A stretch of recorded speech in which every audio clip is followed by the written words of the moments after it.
ഇപ്പോൾ കഥാസാഗരം തയ്യാറാക്കി അവതരിപ്പിക്കുന്നത് ബോണി ജെ ബേസിൽ. നമസ്കാരം പ്രിയ ശ്രോതാക്കളെ, ഞാൻ ബോണിയാണ്. കഥാസാഗരത്തിൻ്റെ ഏറ്റവും പുതിയ എപ്പിസോഡിലേക്ക് എവരെയും സ്വാഗതം ചെയ്യുന്നു. കഥാസാഗരം ആദ്യമായിട്ട് കേൾക്കുന്നവർക്ക് വേണ്ടി പറയുകയാണ്, കഥാസാഗരം കഥകളുടെ പരിപാടിയാണ്. ഓരോ എപ്പിസോഡിലും ഓരോ കഥ കേൾക്കാം. നാടോടി കഥകളും മുത്തച്ഛി കഥകളും ഇതിഹാസ കഥകളും പുരാണ കഥകളും ഐതിഹ്യങ്ങളും, അങ്ങനെ കഥകളുടെ ഒരു ലോകം.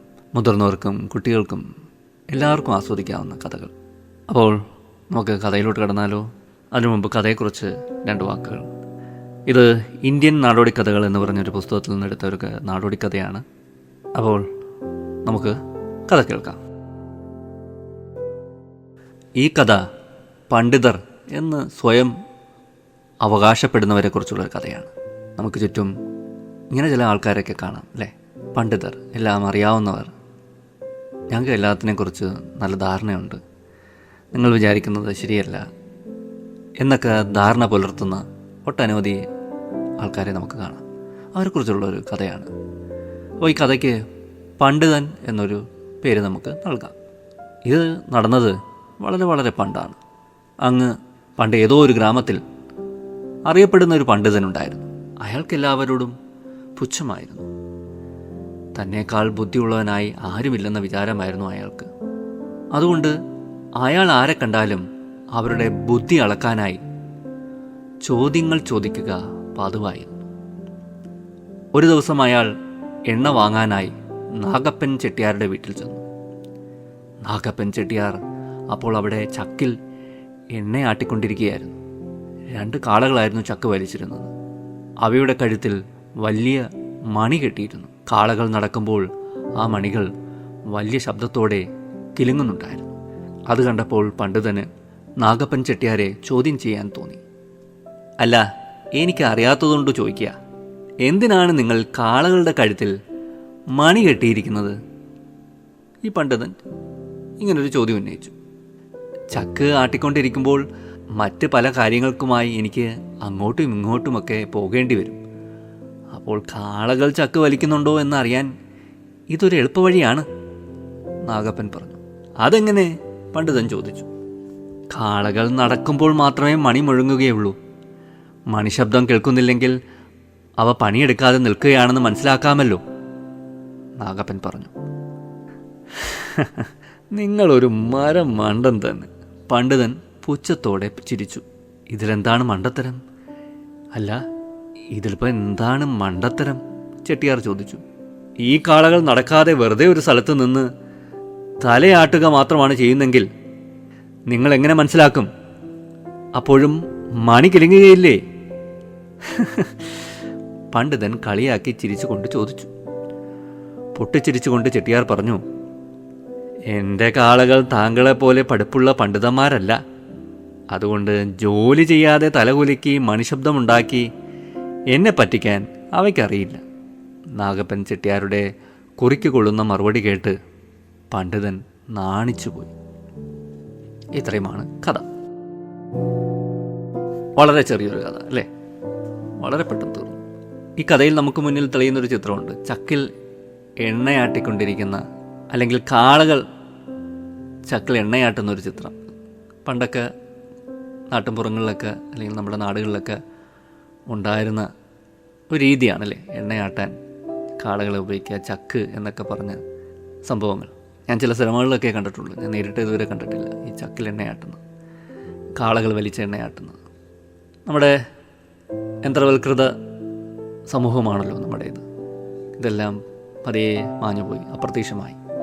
അപ്പോൾ ഈ കഥ പണ്ഡിതന്മാരുടേതാണ്. എല്ലാം അറിയാമെന്ന് കരുതുന്ന പണ്ഡിതന്മാർ, എല്ലാത്തിനും അഭിപ്രായം പറയുന്ന പണ്ഡിതന്മാർ. അവർ എല്ലാ വിഷയത്തിലും ഈ ചക്കിലാട്ടുന്ന കാളുകളെപ്പോലെ വലിയ ശബ്ദങ്ങളുണ്ടാക്കും, നമ്മളെ അമ്പരപ്പിക്കുന്ന ശബ്ദങ്ങളുണ്ടാക്കും. ചിലർ ഈ പണ്ഡിതനെ കണക്ക് കാര്യങ്ങൾ അറിയാമെന്നിരിക്കെ ചുമ്മാ ചോദ്യങ്ങളൊക്കെ ചോദിക്കും. ഇയാൾക്ക് എന്തെങ്കിലും വിവരമുണ്ടോ എന്നൊക്കെ മനസ്സിലാക്കാൻ വേണ്ടി ഒരുമാതിരി വിഡ്ഢിയാക്കുന്ന പരിപാടിയാണ്. ചുമ്മാ പരീക്ഷണമാണ്.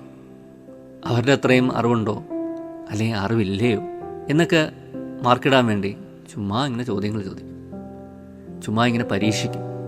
വിഡ്ഢിയാക്കാൻ നല്ല രസമാണല്ലോ, നല്ല രസമുള്ള ഏർപ്പാടാണ് മറ്റുള്ളവരെ വിഡ്ഢിയാക്കുക എന്നൊക്കെ പറഞ്ഞു. ചോദ്യങ്ങൾ ചോദിച്ചും അവർക്ക് ഉത്തരം മുട്ടിക്കുന്ന അവസ്ഥകളുണ്ടാക്കിയും ഒക്കെ എന്തൊക്കെയോ ഒരു നിർവൃതി നേടാറുണ്ട്. ഉള്ളിലൊരു പരിഹാസച്ചിരിയാണ്. ആ പരിഹാസം ചിലപ്പോൾ പുറമേ കാണിക്കില്ല, ഉള്ളിലൊതുക്കിക്കൊണ്ട് ചുമ്മാ ഇങ്ങനെ മനുഷ്യരെ വിഡ്ഢിയാക്കും. യഥാർത്ഥത്തിൽ ഇവർക്ക് വലിയ തൊഴിലൊന്നും കാണത്തില്ല, ചുമ്മാ ഇതൊക്കെ തന്നെ, ആൾക്കാരെ അളക്കുക, വിലയിരുത്തുക, മാർക്കിടുക, അങ്ങനെയൊക്കെ ചില ഏർപ്പാടുകൾ. ഒരാനന്ദം എല്ലാ സമൂഹത്തിലും ഉള്ളതാണ്, ഇങ്ങനെ എല്ലാ മേഖലയിലും ഉള്ളതാണ്. ചില ഉന്നത സ്ഥാനങ്ങളിലിരിക്കുന്നവർക്കും ഈ ഒരു പരിപാടിയൊക്കെ ഉണ്ട്. ചുമ്മാ ഇങ്ങനെ അളക്കുക, ഇയാൾ എത്രമാത്രം, ഇയാൾക്ക് ജ്ഞാനമുണ്ട്, അറിവുണ്ട്. ഇവരിങ്ങനെ ശബ്ദം ഉണ്ടാക്കുന്നതേ ഉള്ളൂ. പ്രത്യേകിച്ച് വലിയ പ്രയോജനവും ഒന്നും കാണത്തില്ല, വലിയ അധ്വാനമൊന്നും ഇവരുടെ ഭാഗത്തുനിന്ന് കാണത്തില്ല. അതാണ് ഈ കഥയിലൂടെ ഉന്നയിക്കുന്നത്. അതുകൊണ്ട് തന്നെ ചെട്ടിയാർ പറയുന്നുണ്ട്, എൻ്റെ കാളകൾ താങ്കളെപ്പോലെ പഠിപ്പുള്ള പണ്ഡിതന്മാരല്ല, അതുകൊണ്ട് ജോലി ചെയ്യാതെ തലകുലുക്കി മണിശബ്ദമുണ്ടാക്കി എന്നെ പറ്റിക്കാൻ അവർക്ക് അറിയില്ല. യഥാർത്ഥത്തിൽ ഈ പണ്ഡിതന്മാരും അതുതന്നെയാണ്. വല്ലാതെ അങ്ങനെ ശബ്ദം ഉണ്ടാക്കും, കലവല ശബ്ദം ഉണ്ടാക്കും, പ്രസംഗങ്ങൾ നടത്തും, ജ്ഞാനം വിളമ്പും. പലപ്പോഴും ഇവരെ കൊണ്ട് സമൂഹത്തിന് ചിലപ്പോൾ വലിയ ഉപകാരമൊന്നും ഉണ്ടാകാറില്ല, ശബ്ദം മാത്രം. ചിലപ്പോൾ എന്തെങ്കിലുമൊക്കെ പ്രയോജനം കാണുമായിരിക്കും, എന്നാൽ കൂടി വലിയ സംഭാവനകളൊന്നും സമൂഹത്തിന് അധ്വാനം വഴി ഇവരിൽ നിന്ന് ലഭിക്കില്ല. ഈ കലപില ശബ്ദങ്ങളും കോലാഹലങ്ങളും മാത്രം. അതാണ് ഈ കഥയിൽ നിന്ന് നമുക്ക് മനസ്സിലാക്കാൻ സാധിക്കുന്നത്. നമ്മുടെ കായികമായിട്ടുള്ള അധ്വാനം നമുക്ക് വളരെ കുറവാണ്. ബൗദ്ധികമായിട്ട് ചിലപ്പോൾ ഒട്ടേറെ ചിന്തിച്ച് കൂട്ടുന്നുണ്ടാകും, അല്ലെങ്കിൽ ബൗദ്ധികമായ വ്യായാമങ്ങൾ ധാരാളം നടക്കുന്നുണ്ടാകും. ഈ ഇടയ്ക്ക് വന്നൊരു റിപ്പോർട്ടാണ്, ഇവിടെ കഴിഞ്ഞ മാസം വന്നൊരു റിപ്പോർട്ടാണ് എൻ്റെ ശ്രദ്ധയിൽപ്പെട്ടത്. ഈ ശരീരവ്യായാമം ചെയ്യാത്തവരുടെ റാങ്കിങ്ങിൽ ഇന്ത്യ 12ാം സ്ഥാനത്താണ്. പകുതി ഇന്ത്യക്കാരും വ്യായാമം ചെയ്യുന്നില്ലെന്നാണ് റിപ്പോർട്ട്. അതായത് ഈ പ്രായപൂർത്തിയായ ഇന്ത്യക്കാരിൽ പകുതി പേരും ലോകാരോഗ്യ സംഘടനയുടെ WHO മാനദണ്ഡ പ്രകാരമുള്ള ശരീരവ്യായാമം ഇല്ലാത്തവരാണ്. ശരീരമനങ്ങാതെ മടി പിടിച്ചിരിക്കുന്നവരിൽ സ്ത്രീകളാണ് മുന്നിൽ. ഇങ്ങനെ പോയാൽ 5 വർഷത്തിനകം ഭൂരിപക്ഷവും അൺഫിറ്റ് ആവും. ഇവർക്ക് ഹൃദ്രോഗം, പ്രമേഹം, സ്ട്രോക്ക്, സ്ഥാനാർബുദം തുടങ്ങിയവ ഉണ്ടാവാം. ലാൻസെറ്റ് ഗ്ലോബൽ ഹെൽത്ത് എന്നൊരു പ്രസിദ്ധീകരണമാണ് ഈ ഒരു കണക്കൊക്കെ പുറപ്പെടുവിച്ചത്. മടി ശീലമാക്കിയ സ്ത്രീകൾ 57%, പുരുഷന്മാരാകട്ടെ 42%. മേലനങ്ങാത്ത ഇന്ത്യക്കാർ 2000-ൽ 22.3%. അത് 2022-ൽ അത് 49.4%. ഇത് 2030-ൽ 60%. അനങ്ങില്ലെന്ന വാശിയുള്ളവരുടെ റാങ്കിങ്ങിൽ ഇന്ത്യ 12ാം സ്ഥാനത്താണ്. ലോകത്ത് പ്രായപൂർത്തിയായവരിൽ 1/3 31% WHO മാനദണ്ഡം പ്രകാരമുള്ള ശരീര വ്യായാമം ചെയ്യുന്നില്ല. ആഴ്ചയിൽ 2.5 മുതൽ 5 വരെ മണിക്കൂർ ശരീരം ഇളകുന്ന തരത്തിലുള്ള കായിക അധ്വാനമോ വ്യായാമമോ ചെയ്യണമെന്നാണ് WHO പറയുന്നത്. വ്യായാമം 2.5 മണിക്കൂറിൽ കുറയുന്നവരെയാണ് മടിയുള്ളവരായി കണക്കാക്കുന്നത്. അപ്പോൾ അതാണ് കണക്ക്. നമ്മൾ വ്യായാമത്തിൽ പുറകോട്ട് വരുന്നു. വ്യായാമം എന്ന് പറയുന്നത് ജിമ്മിൽ പോവുകയോ നടക്കാൻ പോവുകയോ അല്ലെങ്കിൽ ഗ്രൗണ്ട് എക്സസൈസ് ചെയ്യുകയോ മാത്രമല്ല. നമുക്ക് നമ്മുടെ പറമ്പിൽ അധ്വാനിക്കാം. അപ്പം വ്യായാമം ചെയ്യുന്നത് മടിയാണെങ്കിൽ അധ്വാനിക്കാം. ഇതിനൊക്കെ കൃഷി ചെയ്യാം. ഒരാഴ്ചയിൽ 2.5 മുതൽ 5 വരെ മണിക്കൂർ ശരീരം ഇളകണമെന്നാണ് പറയുന്നത്. അത്രയേ സമയം നമുക്ക് പാഴാക്കി കളയാതെ കൃഷിക്ക് മറ്റുമൊക്കെ ഉപയോഗിച്ചാൽ കൃഷി ചെയ്ത് നമുക്ക് നല്ല ഫലങ്ങൾ ഭക്ഷിക്കാം. അതോടൊപ്പം വ്യായാമവും ആവും. അപ്പോൾ ചെറിയ ചെറിയ വ്യായാമങ്ങൾ നമ്മൾ പരിശീലിക്കേണ്ടിയിരിക്കുന്നു. അത് വളരെ അത്യാവശ്യമാണ്. അതിന് ഒരു പ്രേരണ ആകാൻ വേണ്ടിയിട്ടാണ് ഈ ഒരു റിപ്പോർട്ട് പുറത്തു വന്നിരിക്കുന്നത്. കൂടിക്കൂടി വരികയാണ്.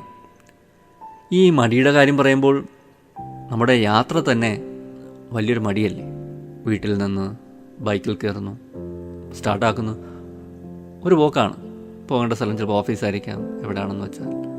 അല്ലെങ്കിൽ നമ്മൾ കാറിൽ കയറുന്നു, വീണ്ടും പോകുന്നു. അല്ലെങ്കിൽ ചിലരുണ്ട് ബൈക്കിൽ കയറുന്നു, റെയിൽവേ സ്റ്റേഷനിൽ പോകുന്നു, ബൈക്ക് വെക്കുന്നു, വീണ്ടും ട്രെയിനിൽ കയറുന്നു, വീണ്ടും ട്രെയിനിൽ കയറുന്നു, ജോലി സ്ഥലത്തെത്തുന്നു, അല്ലെങ്കിൽ ഓട്ടോ പിടിച്ച് യാത്ര ചെയ്യുന്നു. എപ്പോഴും നമ്മളിങ്ങനെ ഇരുത്തമാണ്. ഓഫീസിൽ ചെന്നാലോ നല്ല സുഖമുള്ള AC ഉള്ള ഓഫീസ്, നല്ല കസേര, കമ്പ്യൂട്ടർ, അതിനെ ഉറ്റുനോക്കിക്കൊണ്ട് നമ്മളിരിക്കുന്നു. ശരീരം അനങ്ങുന്നില്ല, വ്യായാമം ഒട്ടുമില്ല, കുറവാണ്. അപ്പോൾ എല്ലായിടത്തും ഇത് തന്നെ ഇരുത്തം. ബൈക്കിലിരുത്തം, കാറിലിരുത്തം, ട്രെയിനിലിരുത്തം, ബസ്സിലിരുത്തം, നടക്കുന്നത് വളരെ കുറവ്. ഇനിയിപ്പോൾ അടുത്തെങ്ങാനും കടയിലൊന്ന് സാധനം മേടിക്കാൻ പോകണമെന്ന് വെച്ചാൽ പോലും നമ്മൾ നടന്നു പോകില്ല, സൈക്കിളിലും പോകില്ല. നമ്മൾ നല്ല ഭംഗിയായിട്ട് ബൈക്കെടുത്ത് അല്ലെങ്കിൽ കാറെടുത്ത് പോകും. അതാണ് ഈ വ്യായാമക്കുറവെന്ന് പറയുന്നത്. അളന്ന് നോക്കുമ്പോൾ നമ്മുടെയൊക്കെ ശരീരം അനങ്ങുന്നത് വളരെ കുറഞ്ഞു വരികയാണ്. അല്ലേ? ബുദ്ധി മാത്രം പ്രവർത്തിക്കുന്നു, ശരീരം അനങ്ങുന്നില്ല, രക്തയോട്ടമില്ല, അതിൻ്റെ അസുഖങ്ങൾ, പിന്നെ വളരെ ടെൻഷൻ പിടിച്ച ഭൗതികമായിട്ടുള്ള കുറേയേറെ കാര്യങ്ങൾ ചെയ്യുന്നു. അതിൻ്റെ ഫലമായിട്ട് വേറെ കുറേ അസുഖങ്ങൾ, സ്ട്രെസ്സ് കൊണ്ടുള്ള ഒട്ടനവധി അസുഖങ്ങൾ, എല്ലാം കൊണ്ട് ആരോഗ്യം വല്ലാതെ ക്ഷയിക്കുന്നു. ആശുപത്രിക്കാർക്ക് നല്ല കോളാണ്. അപ്പോൾ ഇതും ഒരു പണ്ഡിതന്മാരുടെയൊക്കെ ഒരു ശീലമാണ്. അതുകൊണ്ട് ഇതും കൂടെ കൂട്ടിച്ചേർത്തെന്ന് പറഞ്ഞതേ ഉള്ളൂ. നിർത്തുകയാണ് ഇന്നത്തെ കഥാസാരം. അടുത്ത എപ്പിസോഡിൽ പുതിയൊരു കഥയും പുതിയ കുറച്ച് വർത്തമാനവുമായിട്ട് നമുക്ക് വീണ്ടും കേട്ടുമുട്ടാം. ഇത്ര നേരം എന്നെ കേട്ടിരുന്ന എല്ലാവർക്കും നന്ദി, നമസ്കാരം. Signing off, Boney.